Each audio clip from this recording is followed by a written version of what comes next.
ridiculously low prices. Our prices are too low to publish online. With the extra money you'll save, you can book another trip or treat yourself to dinner or shopping. So stop searching all of those travel sites to find the lowest price on your next flight. Let one of our SmartFares expert travel agents find ridiculously low prices for you. Call SmartFares today and get the best price on your next flight. Guaranteed.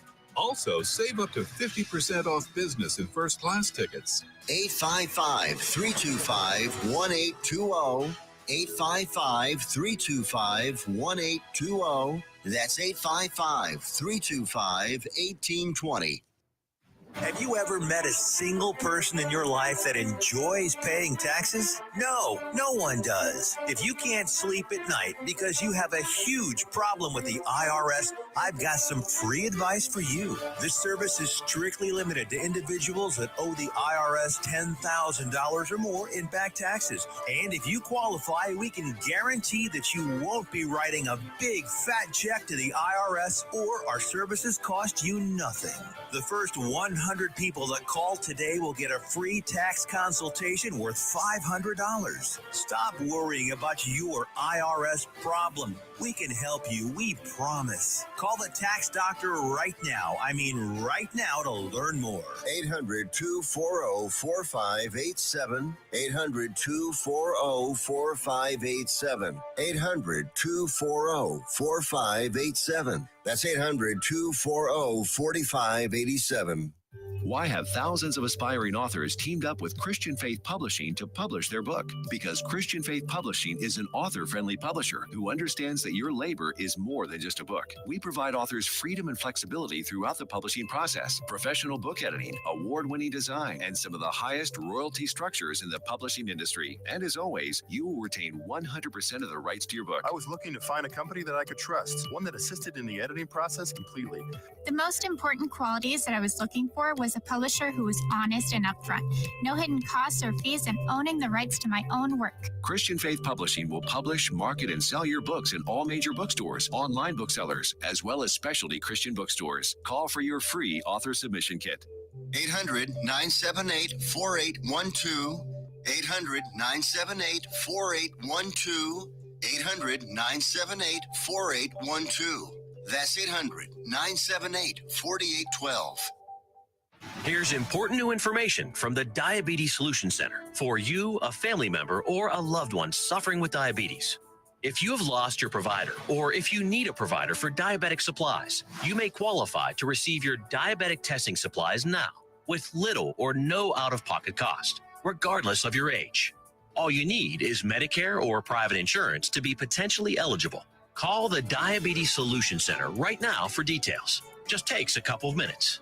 Our friendly, knowledgeable agents will give you free, no-obligation information, handle all the insurance paperwork, and make sure your supplies are delivered directly to your door for free. Call U.S. Medical Supply 24 hours a day.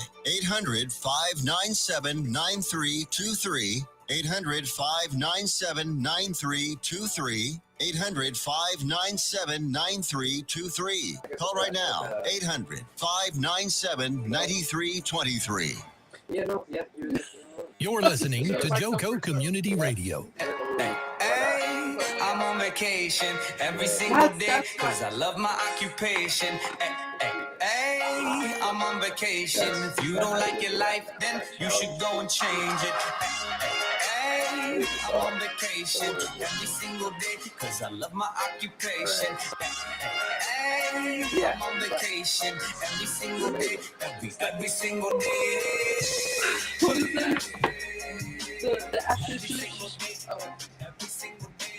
There we go. Okay. Yeah. It's probably delayed a little bit, so I'm just going to and wait, hold on. Let me do this. Bam. All right, there we go. This is not bad. Welcome to obviously a little bit different episode of Hybrid Life with Coach Greg. So we are finally getting a little bit more professional, getting set up with this damn show at home. So tonight we're going to do a guess, a repeat of the show that we were supposed to do 2 weeks ago. So we took a week off to get everything set up. So as you can see, it's nice and put together. Hope all y'all can hear us. Awesome. There's static. There's static. Oh yeah, I forgot to turn the air conditioner off. Bam! Look at that. It went quiet. Chicken and spam. Chicken and spam. Anyways, so we're gonna jump into your story, my queen, Jordyn. Even though she hates it when I call her Jordyn, but baby, queen, baby doll, those things. It's a thing. It's a thing. It's a thing. I've seen the threads or the TikToks. Yeah. No, my name. What's my name? But it's the same thing though. Yeah. Yeah, the only thing I really saw were the men doing it. You know, they were like, what was that? Yeah.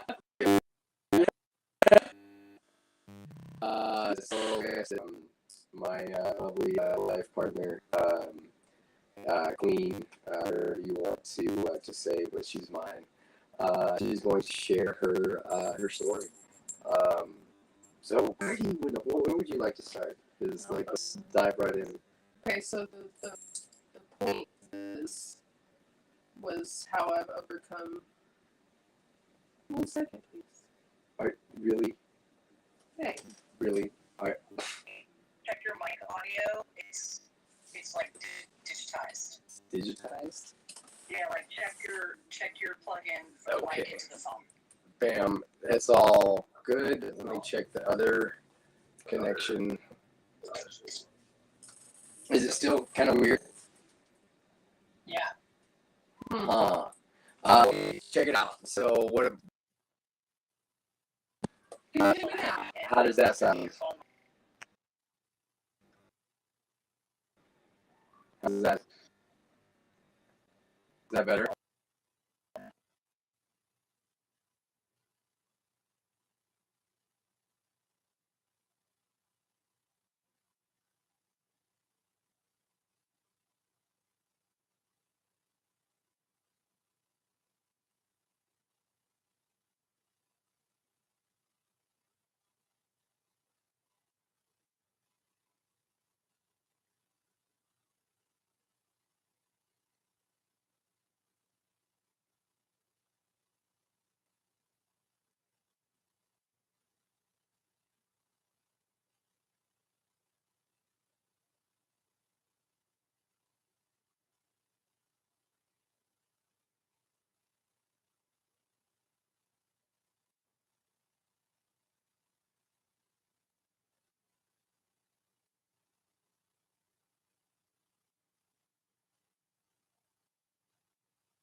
You're listening to JoCo Community Radio. Hey, I'm on vacation every single day because I love my occupation. Hey, I'm on vacation. If you don't like your life, then you should go and change it. Hey, I'm on vacation every single day because I love my occupation. Hey, I'm on vacation every single day, every single day. Every single day, every single day. What a lovely day. That's what I wake up singing every morning. Literally, what a lovely day, and it's mine. The most loveliest day of my life. Literally every single day before I do anything. That's the song. That's what I'm singing. That's what I'm like saying about my day. You look so pretty. But so I wanted to bring it in with that because this weekend I had a really, really interesting experience that brought new meaning to that little practice. Something that I just kind of, it's a habit that I created. Um, but before I get into that, so, by the way, I'm Greg, and my man Hunter went somewhere, but no worries, he'll be back. Anyways, back to this weekend. That it really really was an interesting experience that was absolutely terrifying at the same time, and I want to share that with you. So when I was first invited to okay. Well, my phone's over there. Oh, that's funny. Anyways, so there's this camping trip, right? Um, I was invited to go to this camping trip, and at first I wasn't going to go for a whole slew of emotional reasons, very very egocentric reasons, and finally decided you know what, I'm going to go. So I decided to take off and go. And while I was out there, with friends that just people that love me, people that I love, that kind of thing, and mostly the atmosphere of the water, and the waves. The wind was freaking crazy this weekend, but the water crashing, and hearing that all the time while I was out there. Um, but the experiential part really happened after everybody went to sleep. I had good conversations, had a lot of fun, played football and frisbee golf. It was awesome. But after everybody went to sleep, I did what I came out there to do.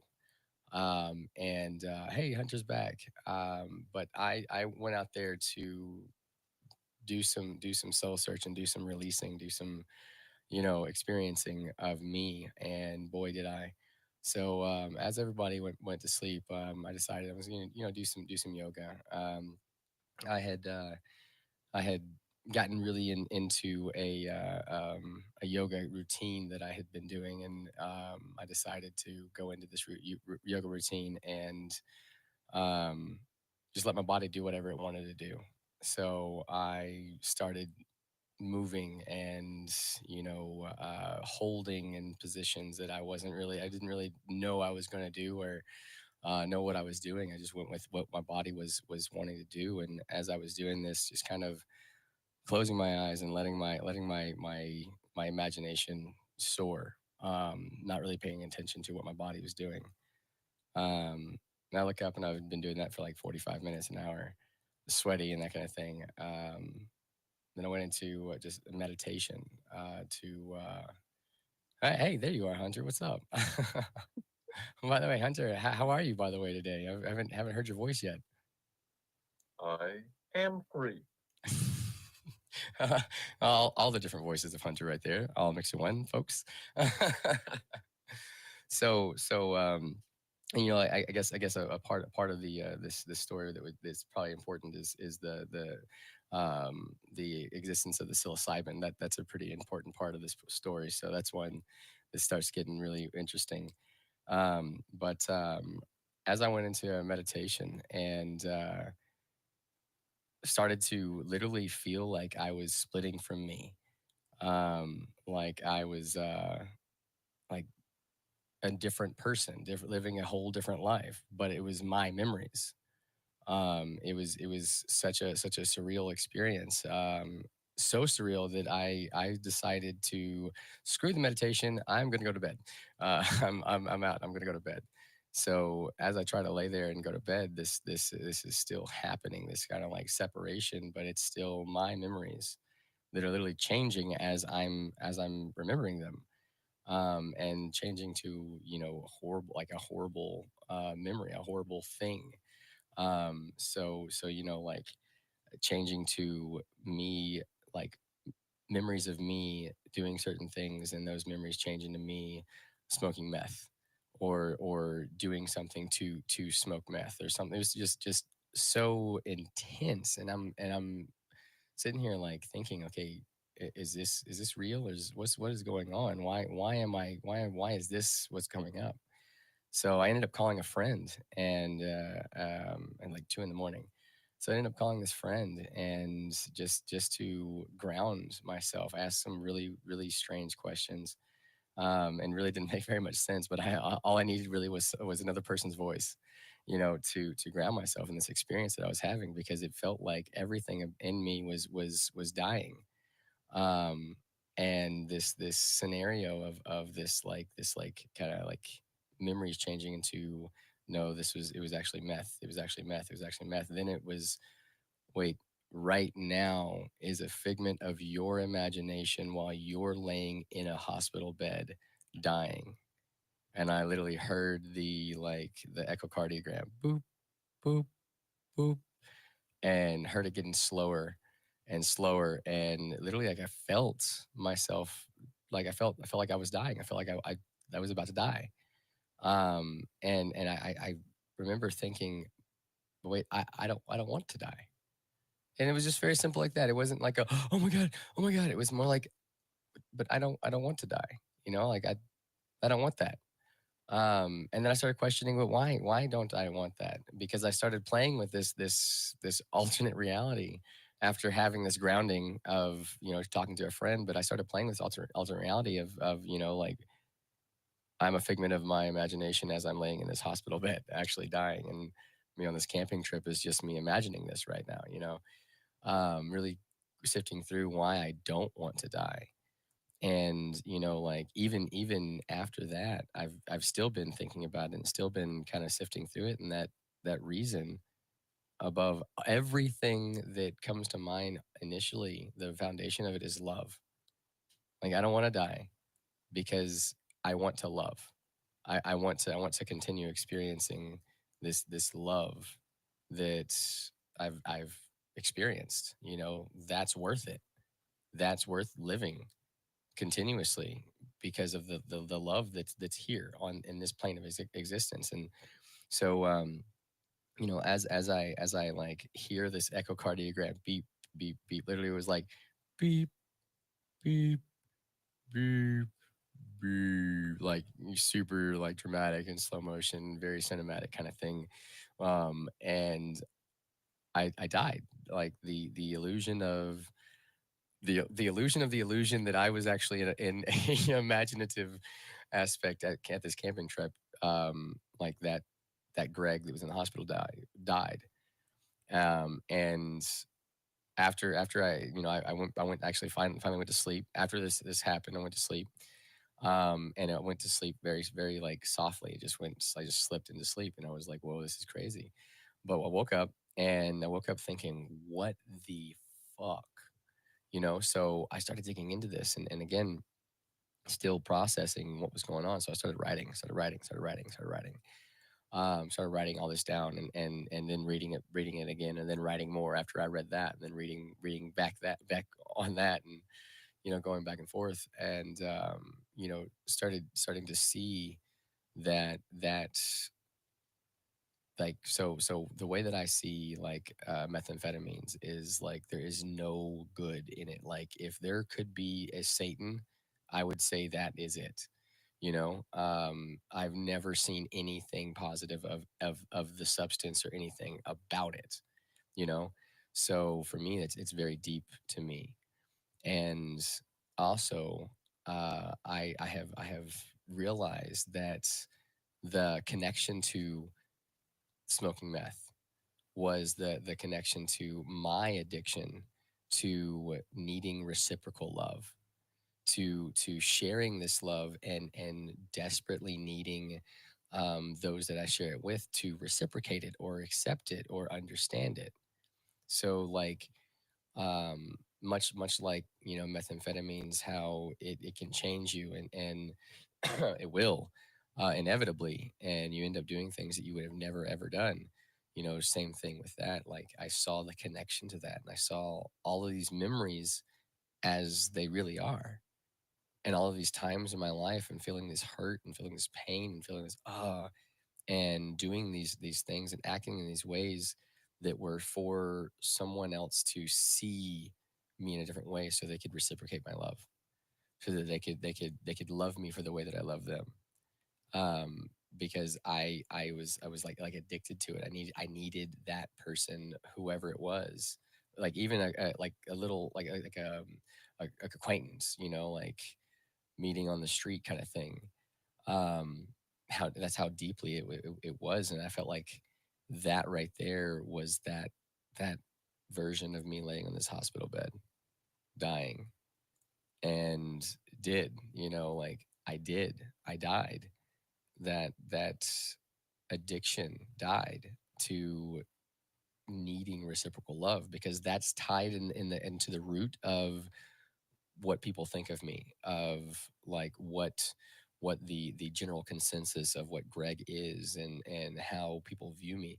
That's at the core of it, because at the core of it, all I wanted from any of the changes that I was making to for anybody or anything, was I wanted to feel that I was loved.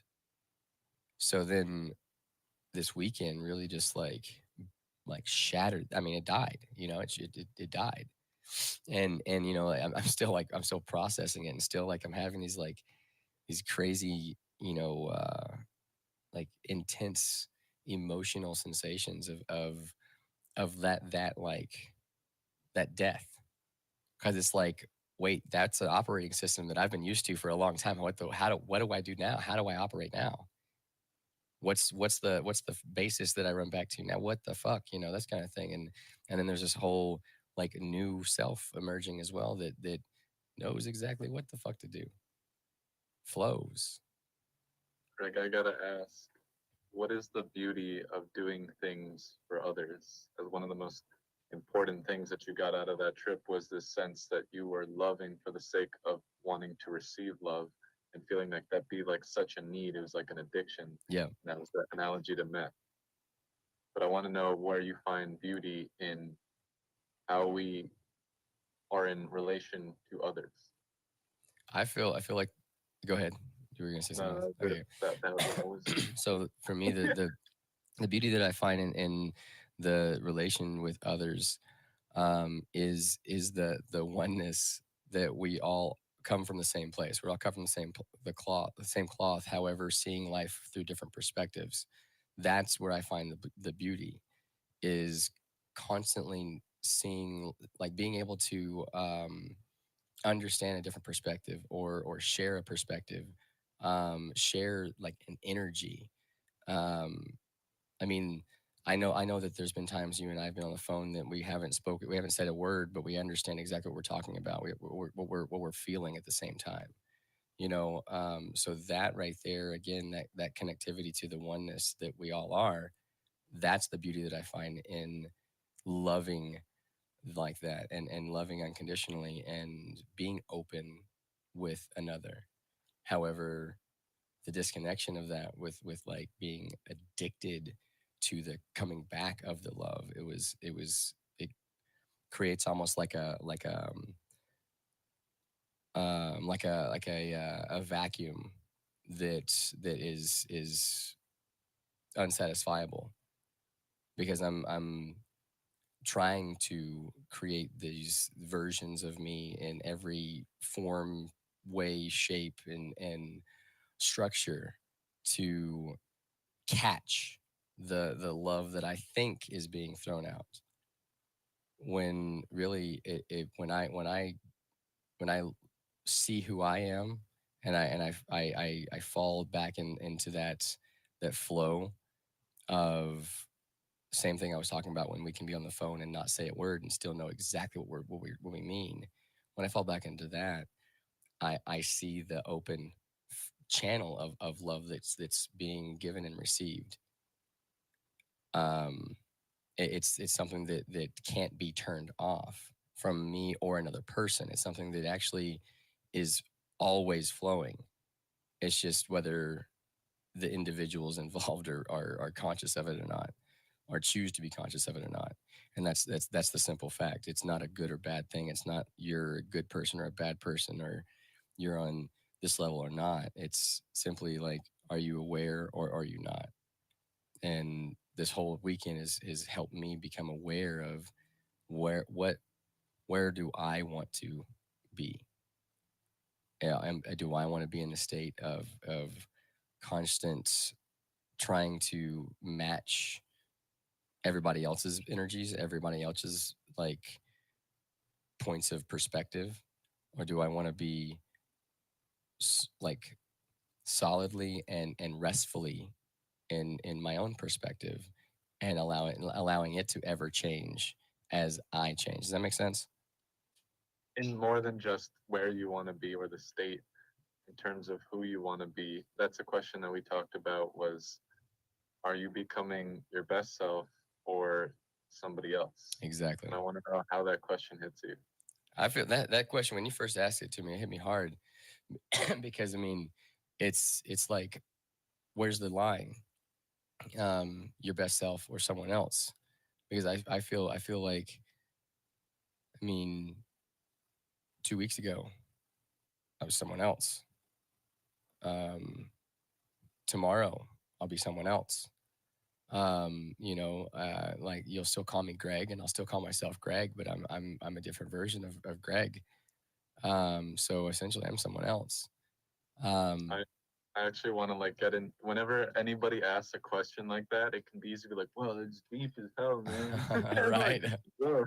But it's like, what is the question behind the question? Like, what is the importance of having to differentiate those concepts, or having those concepts in the first place? Like, is the goal to become our best self? Is the, like, when we play characters, when I go like,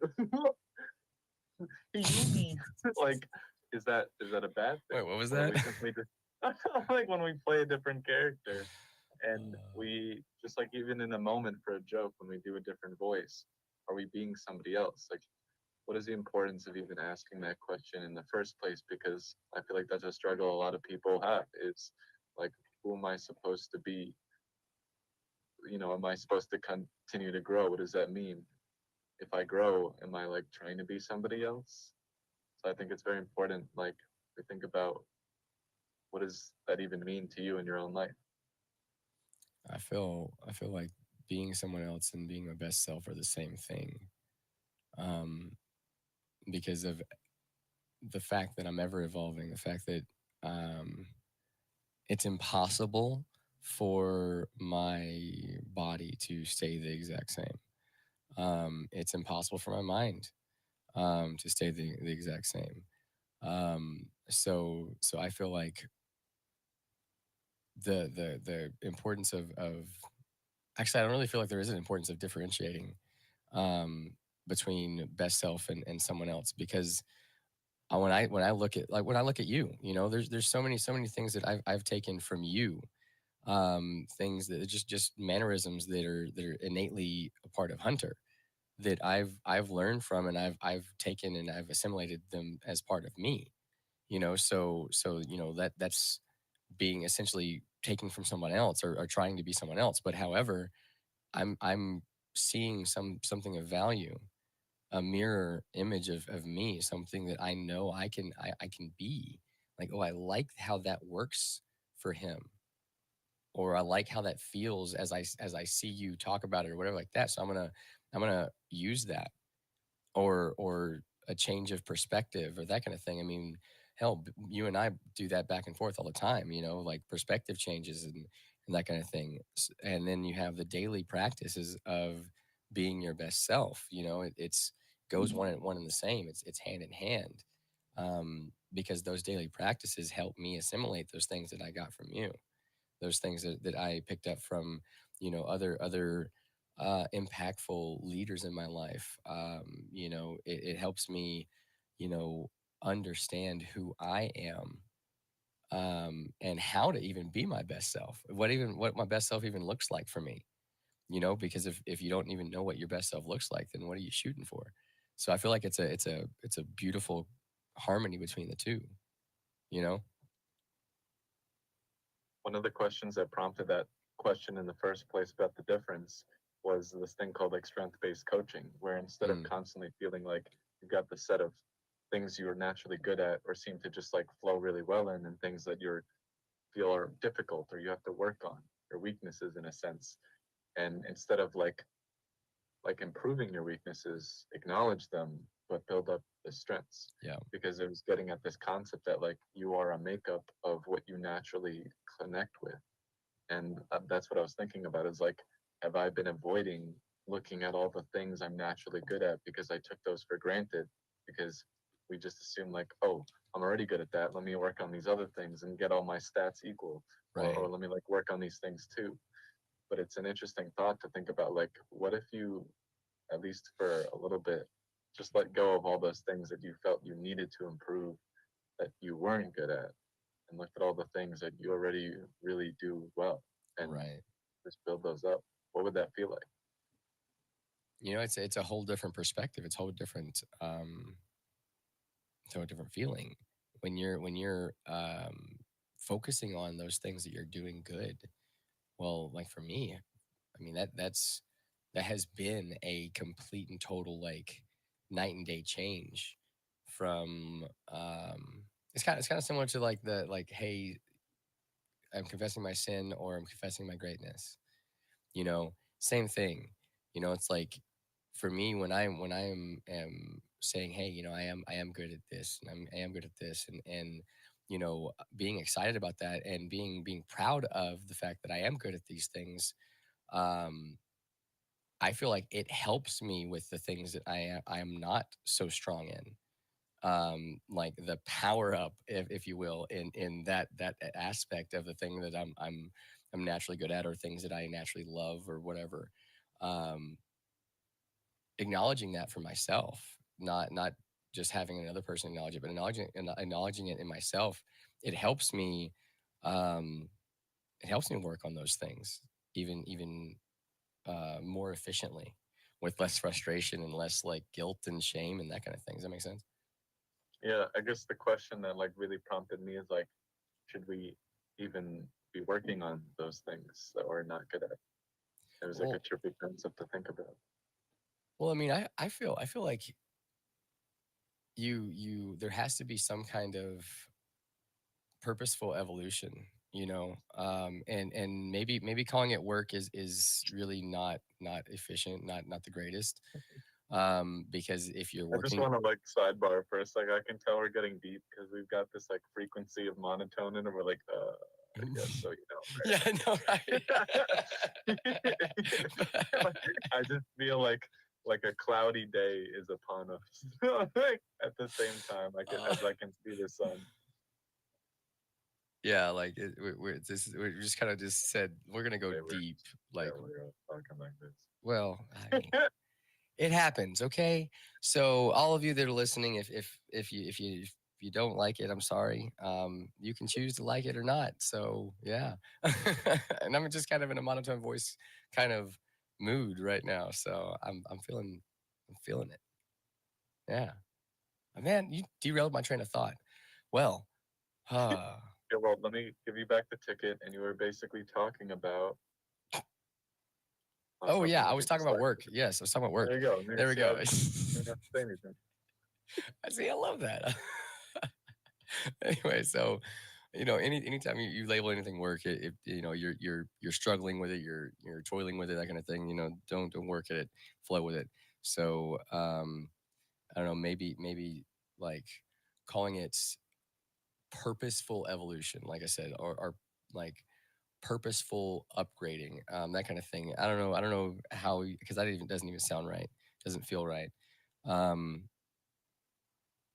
because when I track it back in my life and things that I've known that I'm not that strong at, and things that I can now say, hey, I'm pretty strong at that I wasn't strong at. It's it was a diligence in that, but it was also like allowing me to do it naturally, to um, create my own flow with it. Every single time that I've ever like had like something that I need to change, I go through a period of really, really beating myself up about it, and that kind of thing. And so that in itself, me working on it creates more stress about it, and then it creates kind of like a circle, like a hamster wheel of that. Oh, I gotta get better at this. I gotta get better at this. Gotta get better at this. And then I'm like, you know what? At the end of the day, fuck it. So I feel like purposely acknowledging not only your strengths and being proud of those, but purposely acknowledging your weakness and being proud of those. Like I think that's where the big difference for me is I'm proud of my strengths and my weaknesses. And that's what allows me to I literally watch my weaknesses rise up. All right, we'll be back after the break. Rise up. Every single day. Every single day. Every single day. Every single day.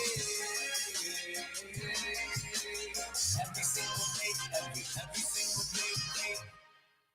Why have thousands of aspiring authors teamed up with Christian Faith Publishing to publish their book? Because Christian Faith Publishing is an author-friendly publisher who understands that your labor is more than just a book. We provide authors freedom and flexibility throughout the publishing process, professional book editing, award-winning design, and some of the highest royalty structures in the publishing industry. And as always, you will retain 100% of the rights to your book. I was looking to find a company that I could trust, one that assisted in the editing process completely.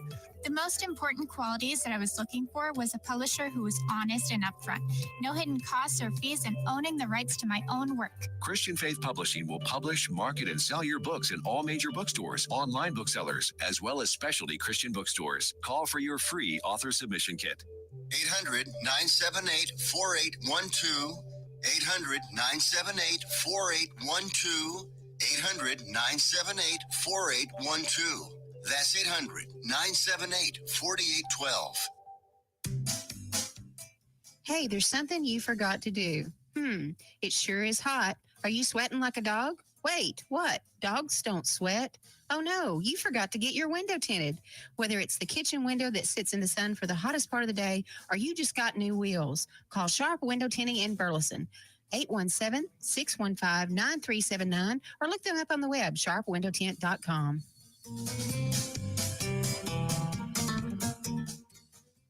Fast Track Student Loans can get your student loans out of default, stop any wage garnishments, stop collection calls, and stop seizure of your tax refund. Give yourself a break. Stop the stress and get your student loan payments down to as little as $25 a month based on what you can afford to pay. 800-709-4395. 800-709-4395. 800-709-4395. 800-709-4395. Joco Community Radio. Listen live at tunein.com.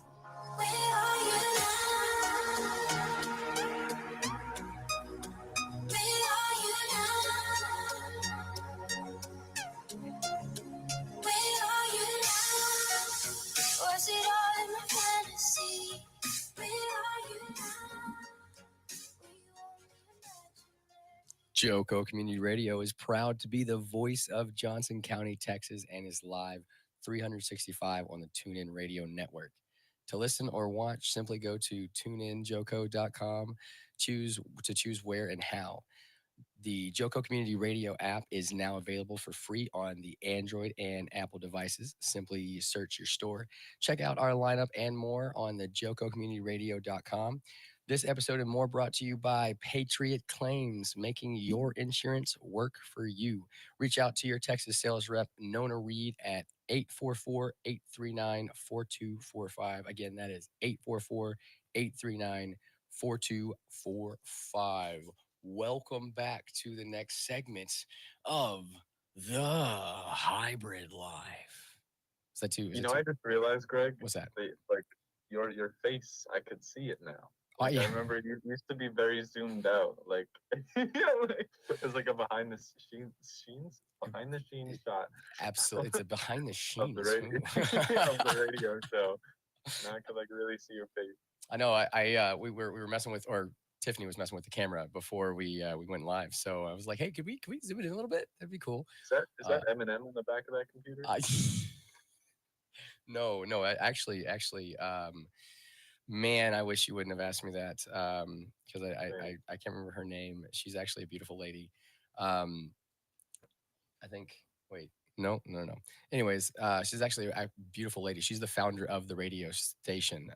So she founded this radio station on absolute unconditional love for not only everybody in her family, but the community. Like she truly believed that community is the answer, that love is the answer. So she started this radio station for that. That's why it's Joco Community Radio. So, but she passed from cancer. So she's right there, and every show. Absolutely. Like she's here. That energy is here. Why do you think that we found this radio show? This radio network, this station. Love is the answer. It's beautiful. Freaking beautiful. From Burleson to Venus and Grandview to Godley, this is the voice of Johnson County, Joco Community Radio.